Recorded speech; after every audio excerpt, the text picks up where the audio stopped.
How's it going? I just have put another wee fly up here on YouTube, and I have a few to do for my own box, so I thought I'd get to going here. So this one here will be what I call a rusty rocket. It's just a wee simple fly, nothing too much there, and all kind of a general purpose, sort of a summertime pattern, getting on for August time.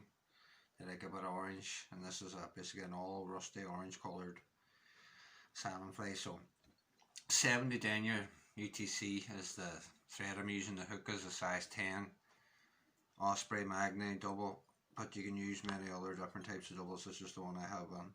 I'm going to carry my thread down the point of the hook, the point where the thread hangs between the point of the hook and the barb, and then I'm going to continue wrapping my tag rearward direction 4 or 5 turns till you get the amount of tag you want to see on. And then on the last turn, it's hard to see now, that was tied on top. I'm going to slide this underneath, and between the legs and now the rib tag is underneath. So it went tied on top, wrap it back, bring it between the legs and bring it underneath, and that'll secure it. Make sure it's going nowhere. Bend where your wire. Tidy this up a wee bit. Now come back down. The next thing you're going to need is either orange bucktail, or I'm using calf's tail in this instance, but any kind of orange tailing you want. I like calf's tail. It's nice material to use. So that's calf's. It's kind of like very fine bucktail. Bucktail do good. This is an orange, nice hot orange, warm orange. Pinch yourself off enough for a tail. You see it there in the camera there. I'm just going to take a few of the straggly fibres out. I don't want too thick a tail on this. And I want the tail to be twice as long as the body, about that, give or take. So pinching loop, I lift the tail as I'm winding back just to keep all the fibres on top. Let's see, that's the wee orange tail. When you come on down, just cut this off at a slight angle so we get some kind of tipper to the plate. Come up and tidy this up. This needs to be tied on. At this point you can introduce a wee bit of flash if you want it. It's entirely up to you. I'm going to leave the flash out of this one, but you just tie in the flash if you want it in at this point. So the next thing you need to put in will be your rib again, which is again back to the copper wire.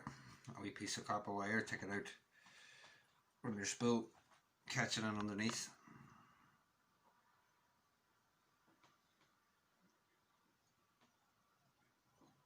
Take it all the way down, back tight against the tail now. Now I'm going to come back up again. Now the body in this fly, if I can see it in my desk now, is a peacock tinsel. Peacock and orange. One side is orange and one side is peacock coloured, so it's, I don't know if you see it there, it's very blurry there, I can't get a good image there to look at it, but it's orange on one side and green on the other side. Orange and peacock it's called. I'm going to use the orange side of it, so I want to tie with the green side facing me, and then when I turn it over, the orange side should show. Now just for a wee bit of extra security, even though we're going to rub this, it won't really matter, I put a very light coat of varnish on the top of it. I mean tiny light coat, just a little tiny piece, not too much, it'll go everywhere. So now we turn over, we want to go over onto the gold side, or the orange side, sorry, not gold. Come all the way back. I like to go up and down twice. This creates a smoother body, and if you did miss any gaps or there is any bits that are not exactly level and perfect, you can catch them on the second time round. It's fairly simple, quick fly to tie. Very few components, but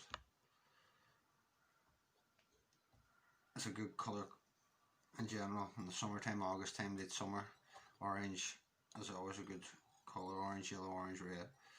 So that's the flat tinsel body. Copper would be good here too, tie them with copper bodies, but I've got a couple with all copper bodies, so I'm going to just do this one all orange flat tinsel. The calf's tail is a nice material once in the water. It's a bit unruly as a material. The sit on is not the prettiest looking, but it has a nice action in the water, and for smaller sizes is better than bucktail. I think when you're tying down size 12s and size 14s, if you're going to put a tail on a fly, I just think it's better. But each to their own. You could use bucktail there if you wanted to. I'm going to travel up now just a little bit, putting a little base of thread down for what's coming next. So we'll bend and wear away a rub. The next material we need is a foxtail. This is orange. So you want to get yourself out a nice piece of that there. You look around the tail so you get bits that are not too curved or with too much of a kink in them, or nicely fibred. Get yourself out a pinch of that, separate it out, pull all the fibres forward. Try your best to keep all the rubbish down. When you're cutting this, try your best to cut it as close to the skin as possible, just for you coming in the next time around. It'll make life handier. Now under here where I cut it off close to the skin is full of what looks like dubbing. You can't keep this in the wing, so keep holding the tips really tight and remove the underfur. But you're really squeezing this tight, you don't want to pull out any of that longer. For this is a messy kind of a job, but it makes for a good wing. It's a good mobile wing, it's a nice material. So you just have to spend a little bit of time sort of prepping it and getting it the way you like it. It's just getting out all that underfur that's not necessary. It's just going to bulk up the tie-in area and just make it hard for you to get a nice neat head. So now you've got your lump sorted out. I like it to be about, there's lots of it everywhere there now, I've got it all over the place, about half the length of the tail, about halfway under the tail. So I measure that up, that's about halfway under my tail. Transfer that over to where my thread hangs. I know now at the edge of my skin is where the thread hangs, that's where I need to cut it. And to just the wing on top, a very loose wrap on top. Second wrap a little bit tighter. I put 3 in, 4 in maximum now, just to see how the wing's sitting. As it's straight, you can manipulate it at this time and make a nice full wing. So now before I go any further now, because this will slip out, I put a little bit of varnish right on, or you can use super glue, whichever's your preferred choice, right on at the cut ends. Don't let it bleed into the wing. But this now, as you tighten in, will drive all that down into the hair and up through the thread and give that a wee anchor, a wee footing, just to guarantee you it's not going to go nowhere. And just come back now down top of your wing. So I know I should maybe get that light's a wee bit bright, it's glaring there, but hopefully you'll get enough to see what's going on there. Now the next one, very simple now, is a cock hackle hot orange badger saddle, to be precise, but it doesn't have to be just any kind of orange hackle will do rightly. Cock hackle or hen hackle, or in this case it's a saddle, so it's kind of in between the two. I want the length of this to be about half the length of my wing, but again that's not absolutely critical, but it would be nice if it worked out that way.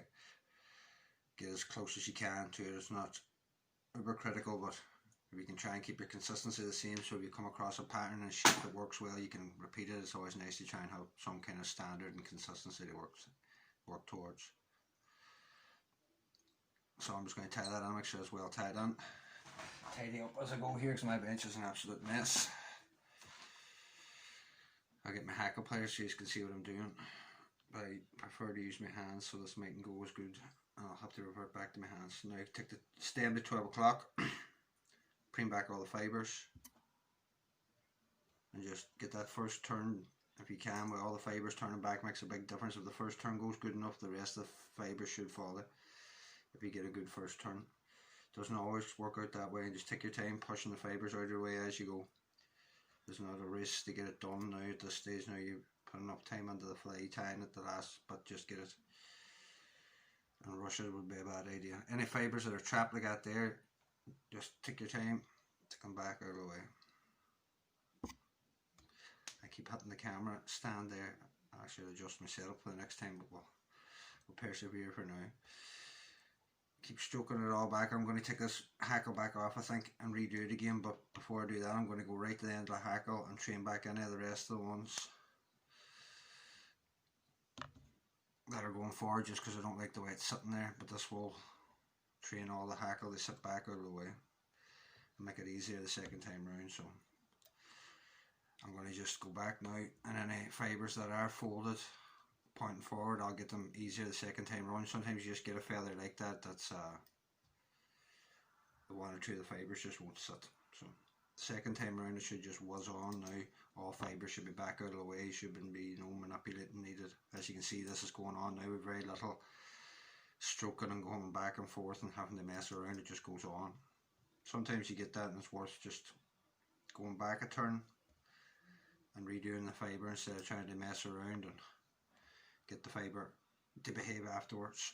You can just keep going, stroke them all back, and then anything that's pointing forward, fix them a second time around, and that's 10 times something a lot better there. I like the look of that. So now I'm going to catch on. At the bottom keeps tension on my thread. Come down to the back of the eye and come back up to get a nice consistent smooth head. And that's what I call a rusty rocket. I don't know what anybody else would call it. I'm sure people have tied flies, I guess, before, but it's just one I would always tie up and have a few of them in the box for late August time. Water's a wee bit warmer and just an all orange fly is a good one to have.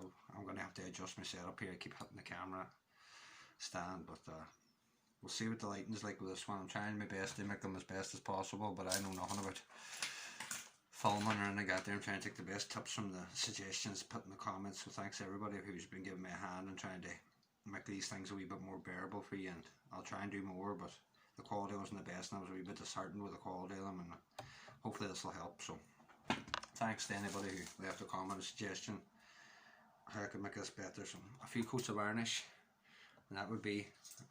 Now the wing on that fox that people's not used to using, when you wet it, as you'll see, it just reduces down. I'm going to wet it like it would be in the fly. It looks wide big there. It's a very mobile fibre, so it reduces down and just makes a nice comet rocket shape. That's why I call it the rusty rocket. So I hope somebody enjoyed that and somebody could get used to it and tie a few of them up and try them for Atlantic salmon here in Ireland or Scotland and Wales. I'm sure I'll pull a few as it has for me over the years. So thanks very much for watching.